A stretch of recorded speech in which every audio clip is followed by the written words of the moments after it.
Suara dalam hati. Mau rakit PC gaming, tapi duit pas-pasan. Mau rakit PC tapi duit pas-pasan? Tenang, kita ada solusinya.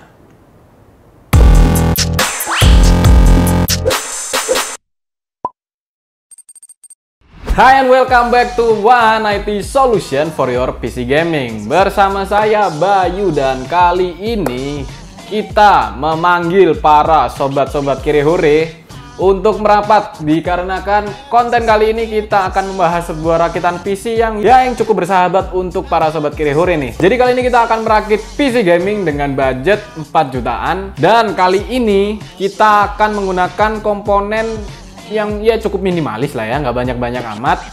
Kita nggak pakai VGA juga, tapi kita sudah bisa main game mungkin bisa 60 fps dengan settingan-settingan tertentu ya. Oke, sekali lagi sobat Kirihore, yuk merapat, kita akan perkenalkan untuk komponen-komponen yang akan kita gunakan kali ini. Ini kita prosesornya ya, pakai AMD Ryzen yang Ryzen 5 3400G.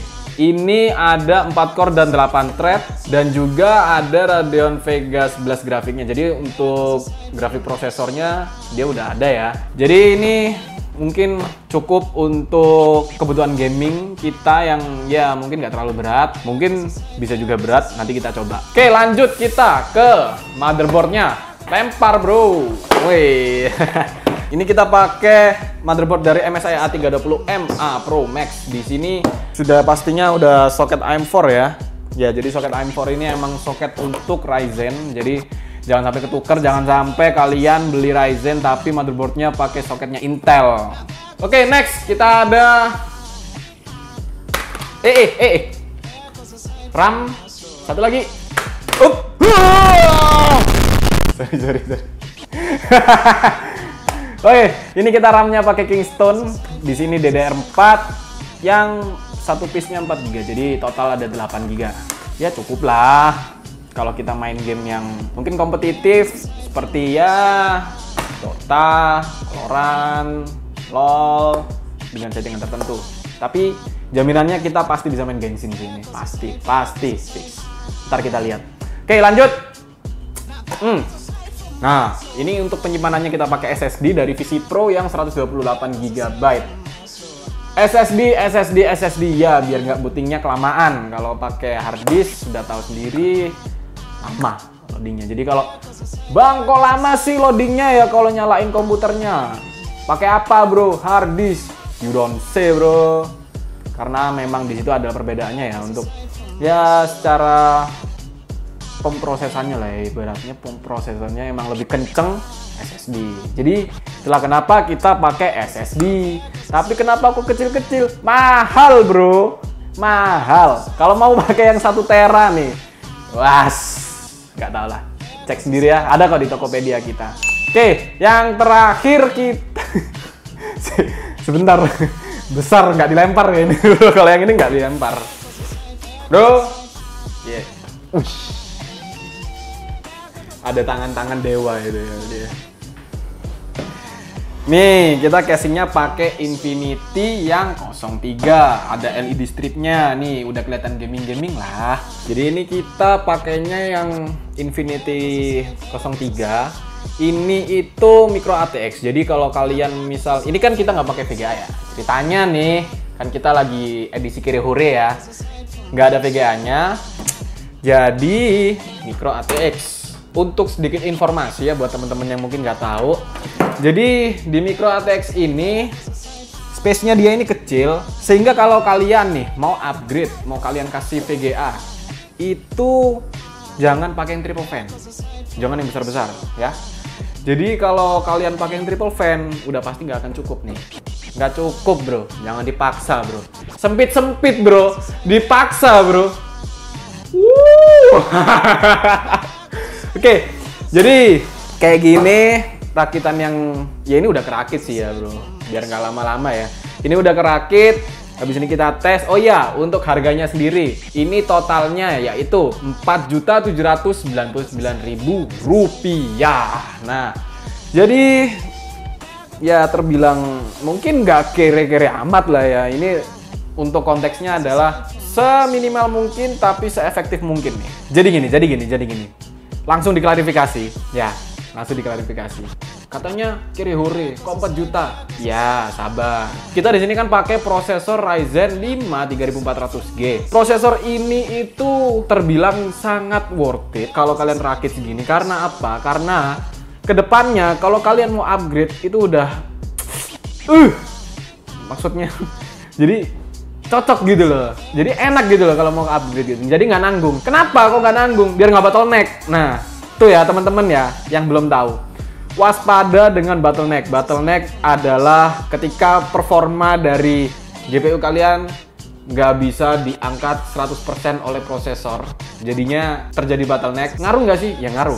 FPS-nya ada sedikit penurunan. Maka dari itu kita pakai ini. Memang ya sedikit pricey ya untuk edisi Kirihore. Cuman ya itu tadi, ini yang paling worth it. Kalau kalian emang kedepannya berencana untuk upgrade. Nah, upgrade-nya sendiri ini apa sih yang perlu di-upgrade? Prosesor nggak usah.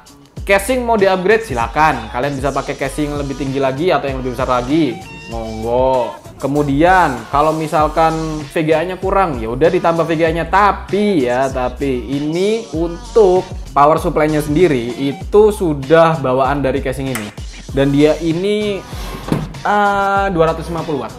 Jadi nggak terlalu besar. Kalau misalnya mau tambah VGA, ya nanti kalian lihat lagi VGA-nya ini kira-kira pakai berapa pin.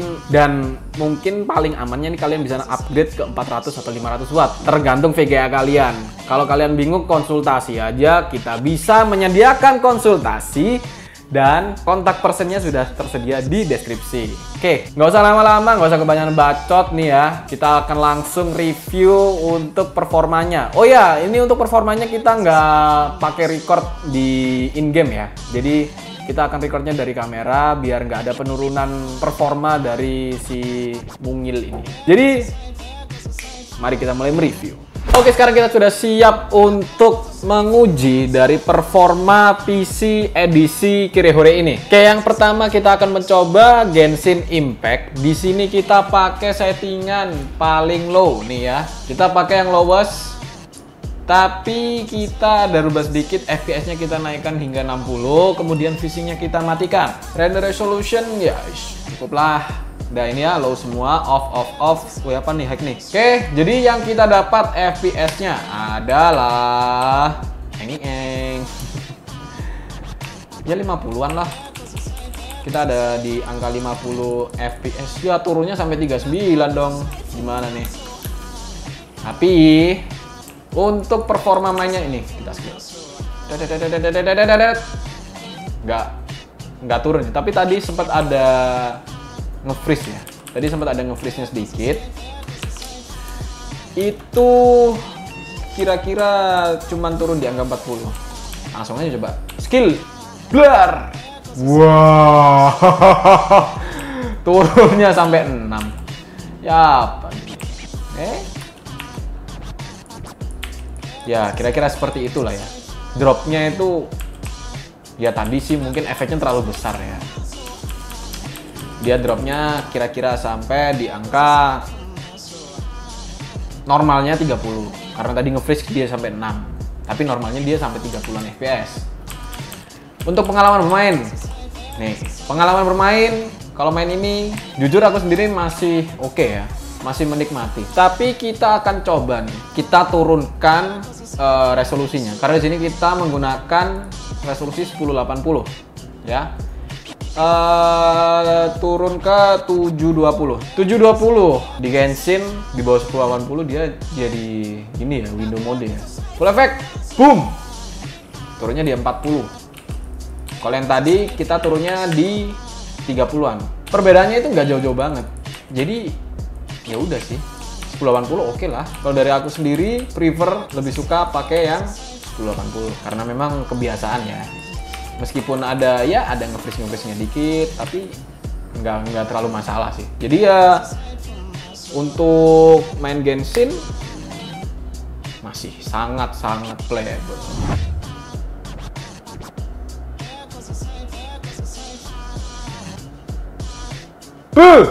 Uninstall.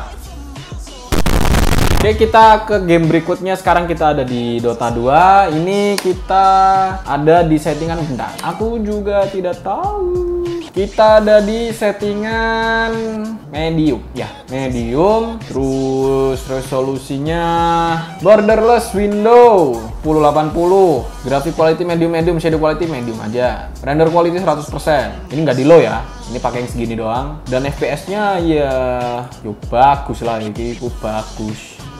Loh, masih ada nge-freeze. Ingat, ini kalau tadi ya, ini masih awal-awal gitu nge-freeze. Ntar udah lama gitu. Tes.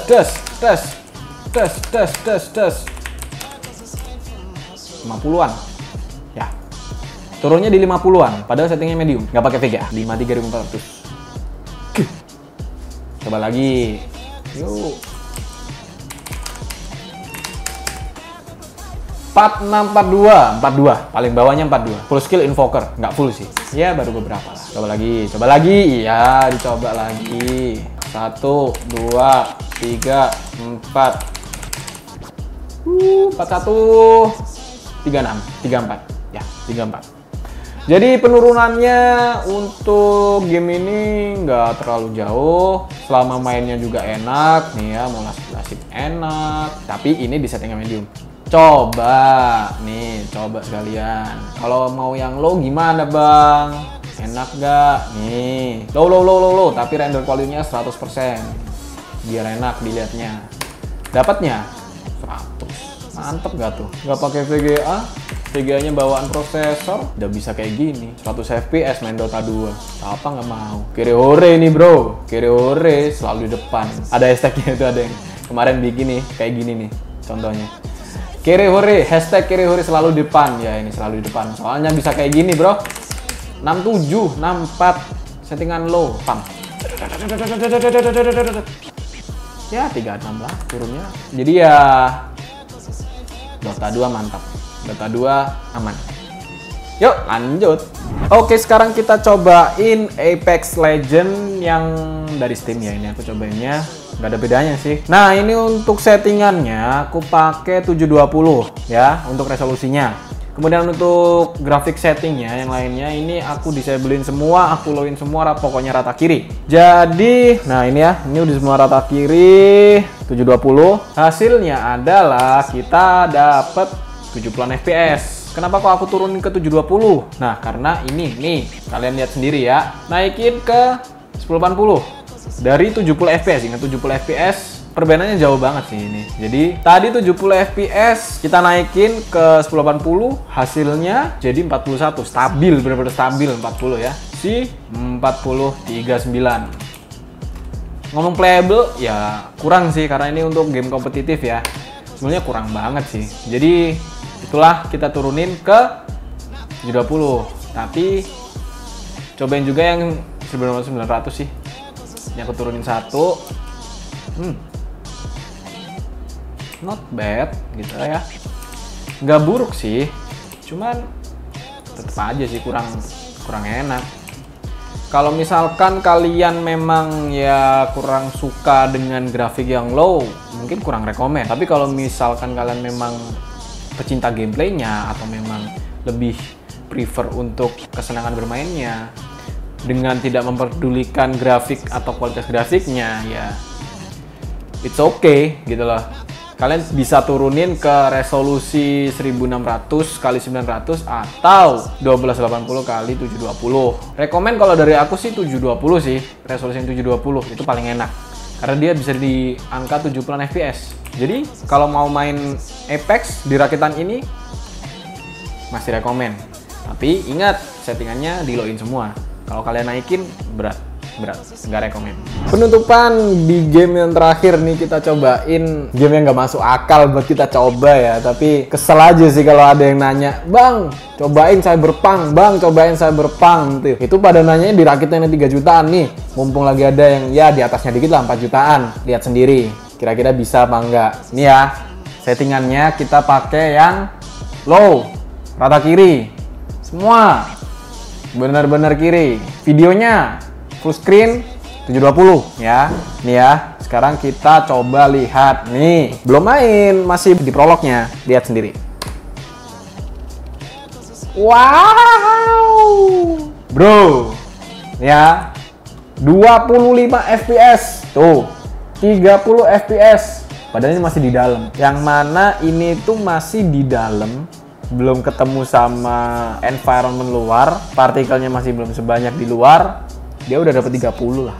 25 hingga 30 FPS. Gimana kalau ini udah keluar? Ini apa enggak? Boom. Tapi ya udahlah. Ini lihat. Oh. 30, 31, 32. Ini kayaknya nggak akan aku terus sih. Ini kayaknya cukup sampai sini aja deh. Kalian cukup lihat sampai sini aja dan aku juga cukup sampai sini aja sebelum ini meledos ya. Cukup.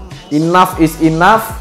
Nggak usah nanya lagi gimana performanya kalau di Cyberpunk ya. Ini rakitan cocok buat main game-game yang kompetitif, e-sport atau yang ringan-ringan. Tapi kalau masuk ke AAA ya meledos, bro. Oke, jadi seperti itu aja untuk review kita kali ini. Terima kasih buat kalian semua yang sudah menonton video ini hingga akhir. Di video kami berikutnya kami akan mengupgrade PC ini dari edisi Kirihore menjadi ya lebih high lagi, sehingga kita bisa mengujinya di game-game AAA yang terbaru di saat ini. Jangan lupa untuk subscribe channel ini dan bunyikan loncengnya supaya kalian tidak ketinggalan video-video terbaru dari kami. Dan buat kalian yang mungkin tertarik dengan rakitan ini, kalian bisa kunjungi marketplace kami atau kalian kunjungi link yang sudah tertera di kolom deskripsi di bawah ini. Sekali lagi terima kasih, mohon maaf jika ada salah kata. Saya Bayu pamit undur diri dan peace out.